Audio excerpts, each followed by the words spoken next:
I met Maurice during our sophomore year at UT when he was already making a name for himself on the football team.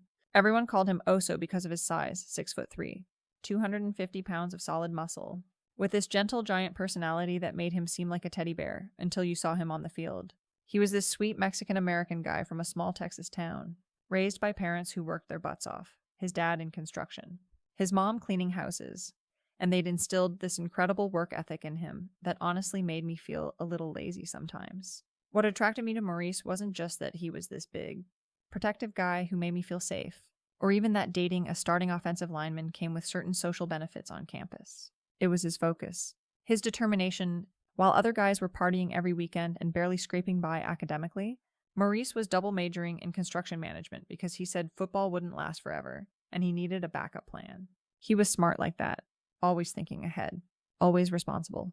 His football scholarship meant he graduated without any student loans, which seemed incredibly mature and practical to me at 21. I loved being Maurice's girlfriend. I loved how his teammates treated me like family, especially this guy Jake, who played next to Morris on the offensive line. Jake was Maurice's closest friend, his brother, as they called each other, and he always joked that he was going to be Morris's best man someday. I loved how Maurice would spend hours studying game film, how seriously he took everything, how he talked about taking care of me and giving me a good life. When other girls complained about their boyfriends being immature or unreliable, I felt lucky to have found someone who actually had his priorities straight.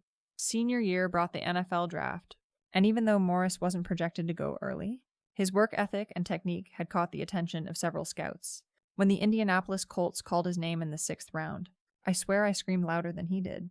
We were at this draft party with all his teammates and their girlfriends, and everyone was crying and hugging, and I kept thinking about how our whole lives were about to change. Maurice was going to be an NFL player. I was going to be an NFL player's girlfriend. Maybe wife. We'd have money, status, security, everything we dreamed about during those late nights when he'd talk about buying his parents a house and making sure I never had to worry about anything.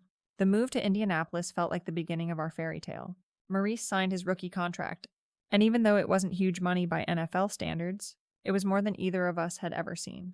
We found this cute apartment, and I started imagining what our life would look like. The games, the other wives and girlfriends, maybe moving up to a house in a nice neighborhood.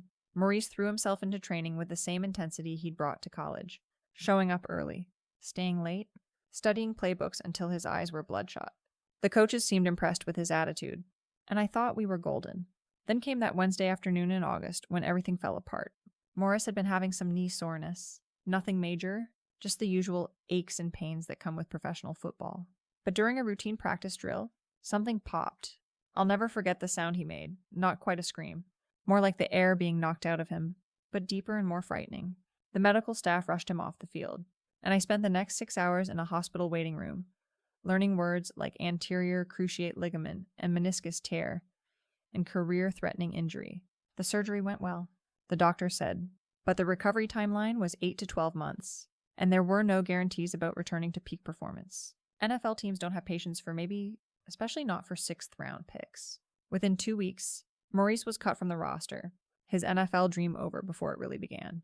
The financial implications hit immediately. No more salary, no more health insurance through the team, just medical bills and physical therapy appointments, and this crushing weight of watching someone you love lose their entire identity overnight. Maurice fell into this depression that scared me. This man who had always been so focused and driven suddenly couldn't get out of bed some days. He'd sit on our couch staring at SportsCenter, watching other players living the life he was supposed to have, and I could practically see him disappearing inside himself. The physical therapy was painful and slow, and even when his knee started improving, his spirit seemed broken. He wasn't the confident, determined man I'd fallen in love with. He was this hollow version of himself, and honestly, it was exhausting to be around. I tried to be supportive at first. I really did. I'd make his favorite meals and try to cheer him up, suggest things we could do together, remind him that he still had his construction management degree and could build a career outside football. But nothing I said seemed to matter. He'd just nod and give me these empty smiles that made me feel like I was talking to a stranger. The worst part was how he'd apologize constantly, for being depressed, for not being the man I deserved, for letting me down. Those apologies made me feel guilty for being frustrated, which only made everything worse. After 3 months of this, I couldn't take it anymore. I was 23 years old, and I felt like I was living with a ghost. Our conversations had dwindled to practically nothing. Our physical relationship had completely stopped. I'd watch other couples my age going out and having fun, posting pictures of vacations and adventures. While I was stuck in this apartment with someone who couldn't even pretend to be happy for my sake, I started resenting coming home. Started making excuses to stay out longer. Started wondering if this was what the rest of my life was going to look like.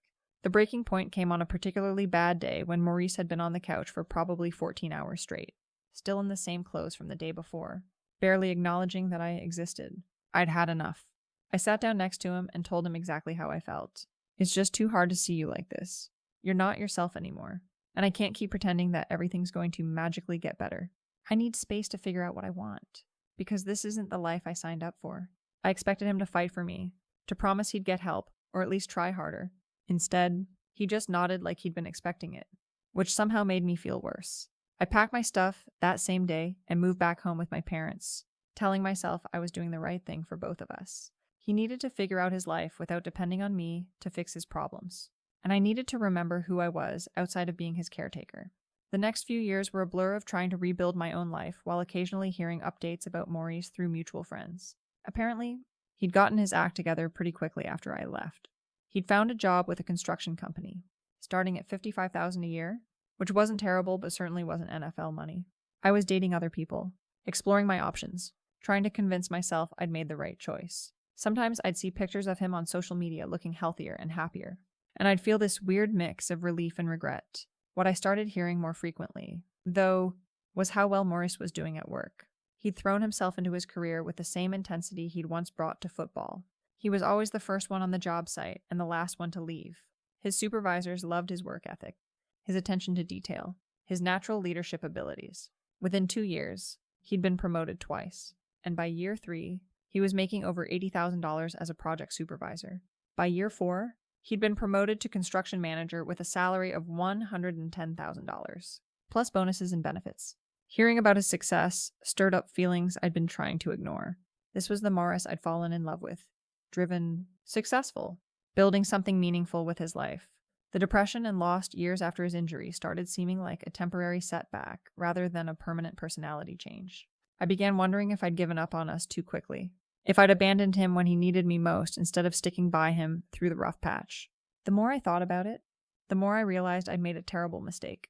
Maurice and I had something real, something worth fighting for, and I'd thrown it away because I was too immature to handle a crisis. I'd loved him before the NFL dream, and I could love him after it too. His success in construction proved that his drive and ambition were still there.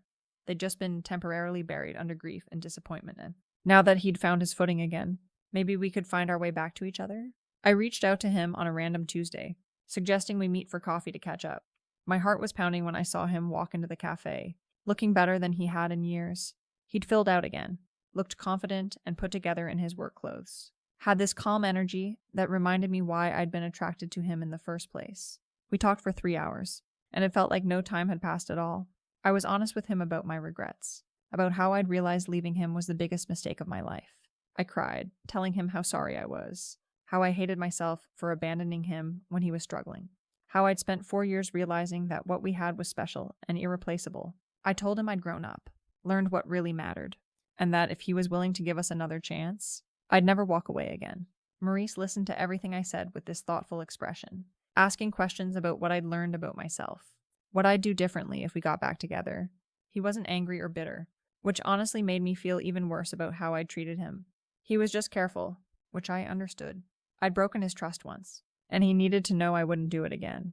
We took things slowly at first, dating again like we were starting fresh. But the chemistry was still there, stronger than ever.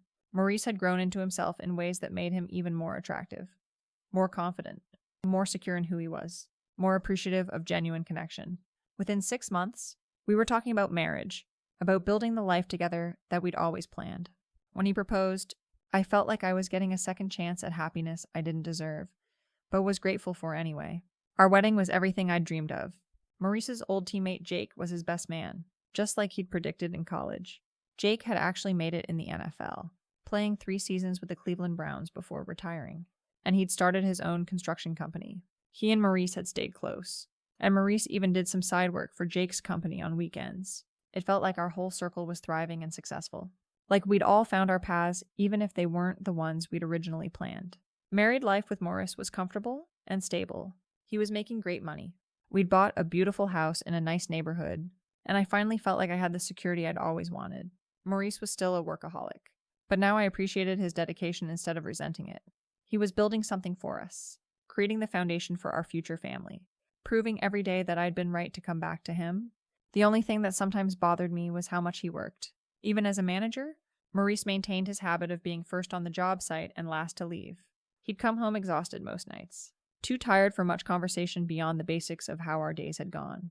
Weekends were better, but he often had side projects with Jake's company, or paperwork to catch up on, or site visits that couldn't wait until Monday. I understood that his work ethic was part of what made him successful, but sometimes I felt lonely, even when we were in the same room. Jake started coming around more often as their business relationship grew. He was still the same charming, funny guy from college, but success had given him this confidence that was honestly pretty attractive. Where Maurice was serious and focused, Jake was lighthearted and spontaneous. Where Maurice talked about work and responsibilities, Jake told stories about his NFL days and made me laugh until my sides hurt. I started looking forward to his visits, appreciating having someone around who could actually hold a conversation that wasn't about construction schedules and budget overruns. It started innocently enough. Jake would stop by to drop off paperwork or discuss a project with Maurice, but Maurice would be running late or stuck in a meeting, so Jake and I would end up talking while we waited. He was easy to talk to, interested in my opinions about things, complimentary in ways that Maurice had stopped being years ago. When Maurice finally got home, he'd be all business with Jake, reviewing contracts and timelines, while I felt invisible in my own living room. I started timing errands and activities so I'd be home when Jake came by. I'd make sure I looked nice, wear outfits I knew were flattering, put on makeup even if I wasn't going anywhere else that day. Jake noticed and complimented me, told me I looked beautiful, asked about my interests and goals in ways Maurice hadn't done in months. It felt good to be seen as more than just Maurice's wife, to be appreciated as an individual person with thoughts and feelings worth paying attention to. The friendship with Jake filled a gap I hadn't even realized existed in my marriage. Maurice loved me. I knew that, but he loved me like a comfortable habit. Jake was interested in me, like I was still worth pursuing, still worth impressing. When Jake suggested we grab lunch sometime when Maurice was busy, it seemed harmless enough. We were friends, practically family through Maurice. There was nothing wrong with having lunch with my husband's best friend. Lunch led to coffee. Coffee led to longer conversations. Longer conversations led to this emotional intimacy that I hadn't experienced in years. Jake listened to me complain about feeling neglected in my marriage, validated my frustration with Maurice's work obsession, made me feel like my needs and feelings mattered. He understood what it was like to be married to someone whose career consumed their entire identity. He said, because he'd been that person himself during his NFL years. I knew I was developing feelings for Jake that went beyond friendship, but I justified it by focusing on how emotionally unavailable Maurice had become. I wasn't getting what I needed from my marriage, so it was natural that I'd find connection elsewhere. I wasn't planning to act on these feelings, I told myself. I was just enjoying having someone in my life who made me feel special and appreciated. Maurice was so wrapped up in work that he probably wouldn't even notice if I disappeared for a week. The first time Jake kissed me, I could have stopped it, should have stopped it, but it felt so good to be wanted, to be pursued, to be the center of someone's attention instead of competing with construction schedules and client meetings. Jake made me feel alive in ways I'd forgotten were possible. He was passionate and spontaneous where Maurice was predictable and routine. He focused on me completely when we were together. Instead of checking his phone every 5 minutes or mentally reviewing his to-do list while I was talking, I told myself the affair was Maurice's fault for taking me for granted, for prioritizing work over our relationship, for becoming this boring, responsible version of himself that left no room for romance or excitement. I deserved to feel desired and appreciated. I deserved to have someone who was excited to see me, who made time for me, who treated me like I was worth pursuing instead of just assuming I'd always be there waiting patiently at home. The physical relationship with Jake developed gradually, but once it started, I couldn't get enough. He was everything Maurice wasn't: spontaneous, passionate, focused entirely on me when we were together. We'd meet at hotels at first, but eventually the sneaking around started feeling ridiculous. Maurice worked such predictable hours that it seemed safer and more comfortable to use our house. He never came home unexpectedly, never deviated from his schedule, never seemed to notice anything different about my behavior or appearance. For months, I managed to keep both relationships going, without Maurice suspecting anything. I was actually a better wife during the affair because I was happier, more satisfied, less resentful of Maurice's work habits. Jake fulfilled the emotional and physical needs that Maurice was ignoring. which made it easier for me to appreciate Maurice's good qualities without feeling frustrated by his limitations. It seemed like the perfect arrangement. I got security and stability from my marriage, and passion and excitement from Jake.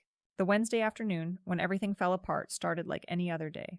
Maurice had a meeting with electrical contractors scheduled for the afternoon, which meant he wouldn't be home until at least 6. Jake and I had planned to spend a few hours together. And since Maurice's schedule was so reliable, I didn't think twice about bringing Jake to the house. We'd done it dozens of times before without any problems. What I didn't know was that the electrical contractors had canceled the meeting at the last minute, and Morris had decided to come home early instead of staying at the office to catch up on paperwork. What I didn't expect was to hear his truck in the driveway at 3:30 in the afternoon, when he wasn't supposed to be home for another 3 hours. What I definitely didn't expect was for him to walk directly to our bedroom looking for me, just as Jake and I were in the middle of something that was absolutely impossible to explain away. The look on Maurice's face when he opened that bedroom door will haunt me for the rest of my life. It wasn't anger or hurt or betrayal. It was this complete, devastating shock, like he was trying to process something his brain couldn't quite accept. For about 3 seconds, all three of us just froze, nobody moving or speaking or even breathing. Then Jake scrambled to get dressed while I pulled the sheets around myself, and Maurice just stood there staring like he was watching a car accident happen in slow motion. When Maurice finally moved, it was like a dam bursting. He went after Jake with this fury I'd never seen from him, even on the football field. These two guys who'd been best friends since college were suddenly trying to destroy each other in my bedroom, crashing into furniture, knocking over lamps, putting holes in the walls. I was screaming at them to stop, trying to get between them, terrified that one of them was going to seriously hurt the other. Jake managed to get away eventually, grabbing his clothes and running out of the house half-dressed, while Maurice stood in our destroyed bedroom, breathing like he'd just run a marathon. The silence after Jake left was somehow worse than the violence. Maurice looked at the wreckage of our room, at me still wrapped in sheets, at the evidence of what I'd done in our marital bed, and I watched something die in his eyes. "Pack your stuff and get out," he said in this calm, flat voice that was scarier than any screaming would have been. "We're getting a divorce." I tried to explain, tried to apologize, tried to make him understand that the affair didn't mean I didn't love him, but Maurice was done listening. He told me I had 2 hours to take whatever I could carry and find somewhere else to stay, and that I should have my lawyer call his lawyer because he was filing papers immediately. When I tried to argue, tried to suggest counseling or separation instead of jumping straight to divorce, he just walked away. The divorce proceedings were brutal. Maurice's lawyer painted me as this heartless woman who'd abandoned him during his lowest point and then betrayed him with his closest friend when he'd been generous enough to give me a second chance. My lawyer argued that I deserved half of everything we'd built together during our marriage, including Maurice's retirement accounts and the equity in our house. The legal battle dragged on for months, with both sides spending thousands of dollars on attorneys and court fees. I fought for every penny I could get, not because I was trying to hurt Maurice, but because I needed to protect my future. I'd given up career opportunities to support his ambitions, had invested years of my life in our relationship, had been a good wife even if I'd made some mistakes at the end. The fact that our marriage ended badly didn't erase the contributions I'd made or the sacrifices I'd endured. I deserved financial compensation for the years I'd spent building a life with someone who'd ultimately failed to meet my emotional needs. Eventually, we reached a settlement that gave me a portion of his savings and retirement accounts, though not as much as I'd hoped for. Maurice kept the house but had to buy out my share of the equity, which I knew would strain his finances significantly. It wasn't the outcome I'd wanted, but it was enough to help me start over somewhere new, away from all the people who'd made me out to be the villain in our story. The hardest part of the whole divorce wasn't the legal battles or the financial stress. It was losing my entire social circle overnight. Maurice's friends and family, who'd welcomed me back so warmly when we reconciled, now treated me like I was toxic. Jake had disappeared completely, probably too ashamed to face Maurice or too afraid of what Maurice might do if he saw him again. I found myself completely alone, starting over in a new city where nobody knew my history or judged me for my choices. It's been 2 years since the divorce was finalized, and I'm still rebuilding my life. I hear through mutual acquaintances that Maurice is doing well, still working as a construction manager, dating casually but nothing serious, maintaining the same steady, responsible lifestyle he'd always lived. Apparently he's forgiven Jake, or at least stopped actively hating him, though I doubt they'll ever be close friends again. Some people have all the luck with moving on and finding peace. As for me, I'm figuring out who I am as a single woman in my 30s, what I want from future relationships, how to avoid the mistakes that led to the destruction of my marriage. I'm not proud of how things ended with Maurice, but I understand why they happened. We were two people who wanted different things from life, who expressed love in different ways, who had incompatible needs that we never learned to communicate about effectively. I loved Maurice, and I believe he loved me, but love isn't always enough to make a marriage work. Sometimes people grow in different directions. Sometimes life circumstances reveal incompatibilities that weren't obvious before. Sometimes the timing is just wrong, even when the feelings are right. I made choices that hurt him, but those choices came from real needs and frustrations that he'd been ignoring for years. If I could go back and handle things differently, I would have been more direct with Maurice about feeling neglected instead of seeking attention elsewhere. I would have insisted on counseling or made ultimatums about his work habits before looking for emotional fulfillment outside our marriage. I would have ended our relationship cleanly instead of creating the mess that hurt everyone involved and destroyed friendships that had lasted since college. But I can't change the past. And honestly, I'm not sure Morris and I were ever as compatible as we wanted to believe. Maybe we were just two people who loved the idea of each other more than the reality of who we actually were. Maybe the NFL injury and my leaving him the first time were just symptoms of deeper problems that would have surfaced eventually anyway. Maybe some relationships are meant to teach us what we need rather than give us what we want. These days, I'm focused on building a life that makes me happy without depending on someone else to provide excitement or validation or security. I'm dating, but casually, not rushing into anything serious until I'm confident I know what I actually need from a partner. I've learned that compatibility matters more than chemistry, that shared values matter more than shared history, that someone can be a good person without being the right person for you.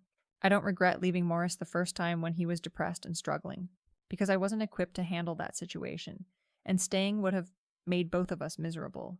I don't regret giving our relationship a second chance when he'd gotten his life together, because we deserved to see if we could make it work. I do regret handling the end so badly, hurting him in ways that were cruel and unnecessary, destroying his trust in people he'd considered family. But regret is just another emotion to process and learn from, not a prison to live in forever. Maurice seems to have figured that out, based on what I hear about his steady, peaceful life. Maybe someday I'll find that same sense of acceptance and contentment, that ability to move forward without constantly looking backward. Maybe someday I'll meet someone who appreciates both my strengths and my flaws, who can give me the emotional connection I need while building the stable partnership I want. Until then, I'm learning to be enough for myself, to find fulfillment in my own goals and interests, instead of defining my worth through relationships. It's harder than I expected, but probably healthier than depending on someone else to make me feel complete. Maurice always said that football taught him that you can't control what happens to you, only how you respond to it. I'm finally starting to understand what he meant.